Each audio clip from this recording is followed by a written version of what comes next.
तो चलो अशोक लीलैंड को एनालाइज करते हैं डीप में।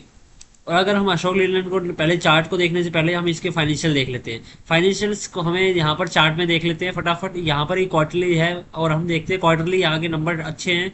और अगर यहाँ पर हम बिजनेस प्रॉफिट वगैरह सब अच्छी चल रही है कंपनी के, और यहाँ पर इन्वेस्टमेंट का रिटर्न है वो इस क्वार्टर में अच्छा खासा आया निकल के।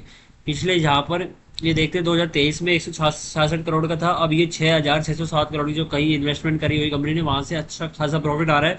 और उसी कारण यहाँ पर देखो नेट प्रॉफिट में भी ग्रोथ देखने को मिली है। और अगर हम यहाँ पर ईयर ऑन ईयर देखें तो सेल्स कंपनी की हाईएस्ट एवर है, कोई दिक्कत ही नहीं है क्योंकि बेस्ट कंपनी है, अच्छी कंपनी है। और अगर हम इसके बिजनेस प्रॉफिट देखते हैं तो बिजनेस प्रॉफिट नॉर्मल है, बिजनेस प्रॉफिट मतलब ऑपरेटिंग प्रॉफिट।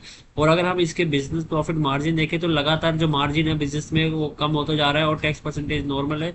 बट इसकी जो इन्वेस्टमेंट करी हुई है उसका रिटर्न अमेजिंग आ रहा है भाई, साल दर साल। तो ये एक अच्छा पॉइंट है, उसी से ही यहाँ पर नेट प्रॉफिट में बहुत तेजी मतलब कि आई है। यहाँ पर कंपनी ये देखो लॉसेस में चली गई थी 2022 में, अब यहाँ पर देखो 3,383 करोड़ का निकाल के दिखाया नेट प्रॉफिट, हाईएस्ट एवर है। ठीक है, तो नंबर्स में तो कोई वो नहीं है। और कंपनी की लगातार अगर हम फिक्स एसेट देखें तो यहाँ पर थोड़ी मोड़ी बढ़ी है, ऑन गोइंग भी है अभी। और बोरोइंग्स कंपनी की लगातार बढ़ रही है, ये एक नेगेटिव पॉइंट है। और यहाँ पर इन्वेस्टमेंट भी सही है और यहाँ पर सारे होल्डिंग स्ट्रॉन्ग प्लेयर्स के पास में है। अब देखते हैं इसके जो अशोक लीलैंड के फाइन यहाँ पर चार्ट पैटर्न है वो क्या बोलता है। चार्ट पैटर्न देखें तो एक चार्ट पैटर्न बन रहा है बट वो यहाँ पर नहीं बन रहा भाई ढंग से।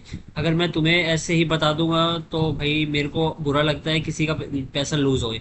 तो अगर मैं तुम्हारी जगह अगर मैं खुद यहाँ पर बाइंग करा होता तो मैंने यहाँ का स्टॉक को यहाँ पर सेल करना होता। ठीक है, मैं आगे के लिए होल्ड ही नहीं करता क्योंकि मेरा सिंपल रूल है 52 वीक हाई से किसी भी चीज को होल्ड नहीं करना चाहिए ज्यादा। क्योंकि ये लार्ज कैप कंपनी है और भाई हमें इतने सारे स्टॉक पड़े हैं, अगर आपके पास में प्रॉफिट में ही होगे फिलहाल तो आप अगर अशोक लैंड में हो तो यहाँ से निकल जाओ।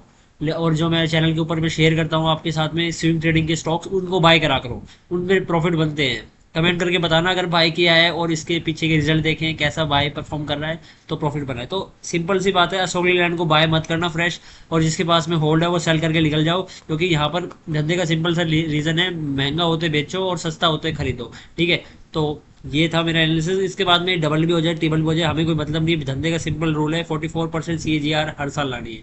ठीक है, तो चैनल को सब्सक्राइब कर लेना और मिलते हैं नेक्स्ट वीडियो में।